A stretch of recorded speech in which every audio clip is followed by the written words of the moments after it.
Without proper planning, it can be easy for criminals to be caught red-handed, committing their crimes in full view of cameras. But these criminals didn't think their crimes through and were swiftly arrested. Number 5. With the high numbers of cameras around today, especially in places like hotel corridors, it makes sense for a criminal about to commit a crime to try to hide their identity. Some try to use complex disguises to hide themselves from cameras. Christopher Badman decided to use a carrier bag when he committed his crime in September of 2020. The Marine Hotel was filled with guests coming to the South Wales town for the annual Elvis Festival, and Badman believed that they would be the perfect targets to rob. He entered the hotel at about 3 in the morning, wearing a bag over his head. The bag was good at obscuring his face from the security cameras.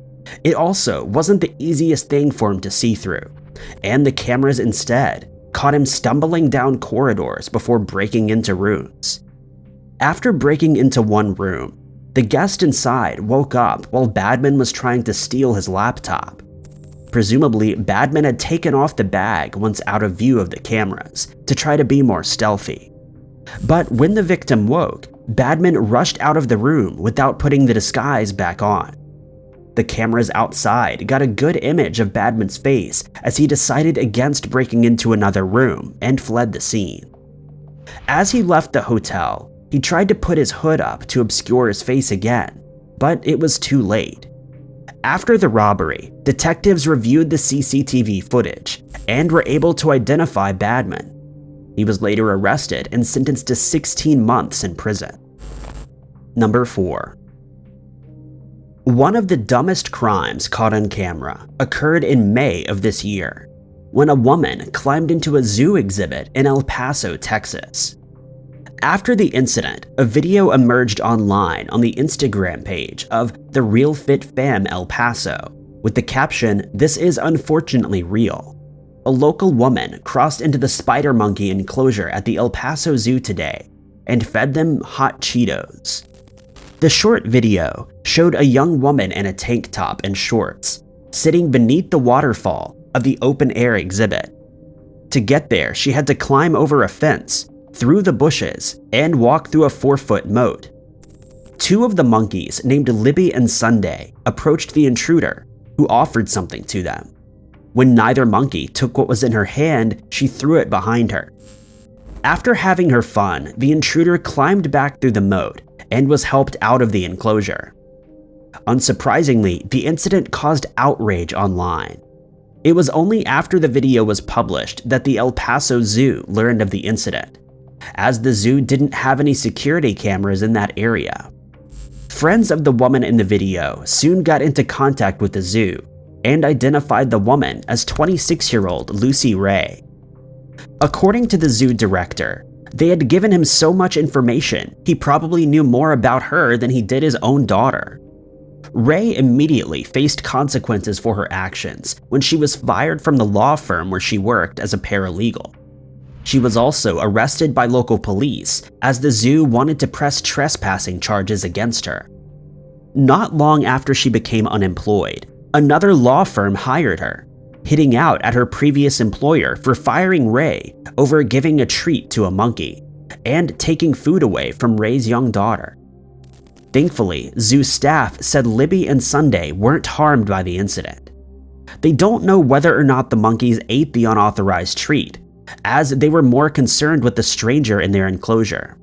The monkeys are not used to human contact, and zoo staff said the incident may have undone years of training.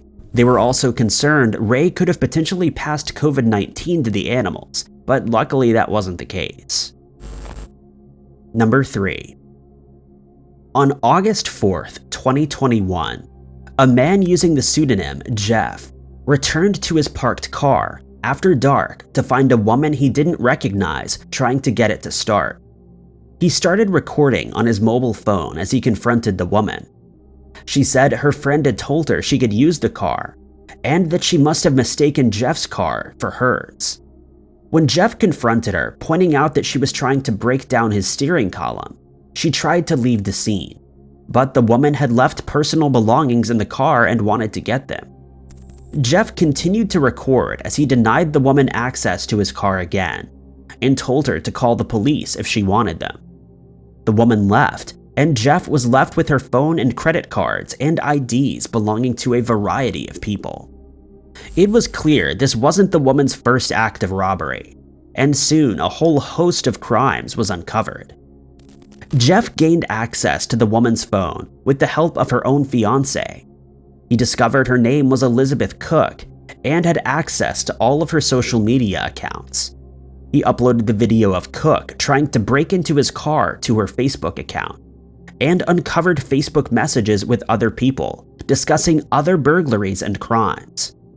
He copied the contents of the phone over and handed it in to police as Cook's sister had informed him the phone had been reported stolen. After that, with guidance from the admin of a community Facebook page, Jeff began uploading the contents of Cook's phone to her Facebook and YouTube accounts. At first, his aim was to shame Cook for her crimes and to help victims be reunited with their stolen property. The IDs and credit cards that had been left in his vehicle were among the first to be returned to their rightful owners. But as Jeff continued to sort through the contents of the phone, he found something much darker. On January 1st, 2021, Cook had recorded a video talking about a man named Bobby Phillips, who she claimed she'd met days earlier. Bobby had recently been released from prison. Cook claimed it was for taking somebody's life, but local newspapers could only find records of more minor crimes like burglaries and traffic crimes. Bobby passed away the day the video was taken. Bobby had been living in the same house as Cook since being released from prison. On New Year's Day, emergency responders were called to the scene where they found Bobby with a weak pulse. After trying to save his life, Cook told them to stop. He had given her power of attorney, and she said he wouldn't want to be resuscitated. The coroner ruled the incident an accident, as he had a heart condition and took illegal substances, which exasperated it. Jeff discovered photos of documents uploaded to the cloud in the days before Bobby's passing, which included his social security number and a will naming Cook as the sole benefactor. The will had been changed days earlier. Cook was arrested for burglary and charges related to illegal substances. Police are still investigating whether she had anything to do with Bobby Phillips' passing, or if the recent change to his will was a coincidence. Number 2. Dash cams and CCTV cameras captured the terrifying moment Richard Palmer opened fire at Tristan Samuels in a busy London street in August of 2019. Tristan and his friend had been at a club in Soho when his friend was attacked with a bladed weapon. The club closed and partygoers spilled into the narrow street, which was already extremely busy with vehicles despite the late hour. The fight only continued on the street, but Tristan and his friend tried to run away. His friend collapsed and was helped by passers-by. Tristan continued to run and Palmer chased after him. As they ran between slow-moving cars, the chase was captured on dash cams. Suddenly, Palmer dove out from behind a car and fired twice at his victim. People screamed and ran away. Palmer made his escape in an awaiting car. Both bullets hit Tristan, but he managed to take himself to a hospital. Despite the serious injuries, both he and his friend survived the attack. The attack appeared to be premeditated. The car Palmer had escaped from was the same one that had dropped him off earlier in the night, and had apparently been waiting for him to make his escape. Despite the planning that went into it, police had plenty of evidence and leads to follow, in part due to camera footage from the area. Detectives found bullet casings they could use to identify the weapon that Palmer had been using. They also got a good image of the car Palmer used to escape. Police tracked Palmer's movements in the days following the attack. He had given the weapon to an associate, Bo Roberts, for disposal.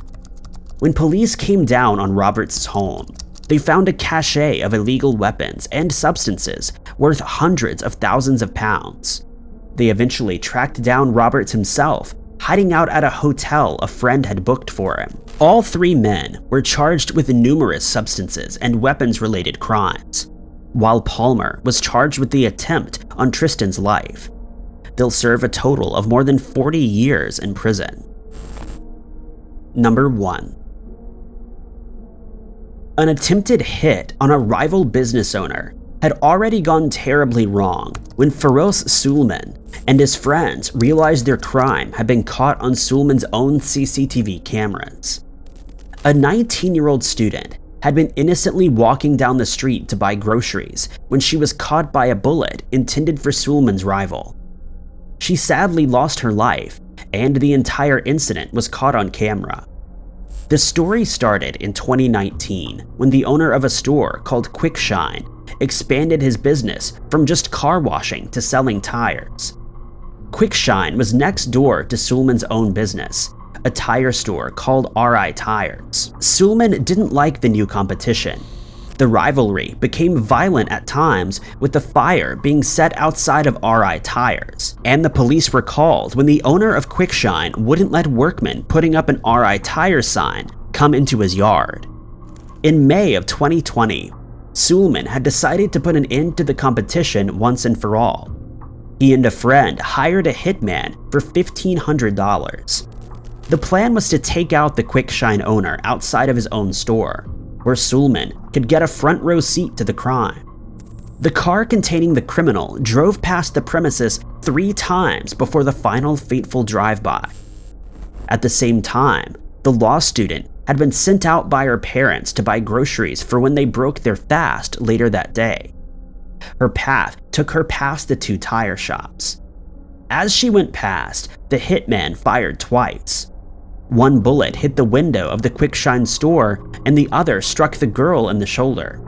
The Quick Shine owner rushed to the girl's aid and called 999, but there was nothing that could be done, and she lost her life. For some reason, it hadn't occurred to Sulman and his co-conspirators that the whole thing would be captured on RI Tires' CCTV. Police investigating the crime immediately requested the footage. One of the co-conspirators sat with them as they reviewed the footage. The images of the crime itself have not been released, but police did post footage from the office, which showed one of the men reacting in shock when he realized what had happened. 8 people were charged and found guilty of crimes relating to the young girl's passing, and the attempt on the Quick Shine owner's life, including the hitman, Sulman, and those that helped put the plan together. Between them, they will serve more than 200 years in prison. Thank you guys so much for watching. If you liked this video, be sure to hit that like button. Also, don't forget to subscribe and click that notification bell to keep up to date with all of our future uploads. But I've been Ty Knotts, and I'll catch you guys in the next video.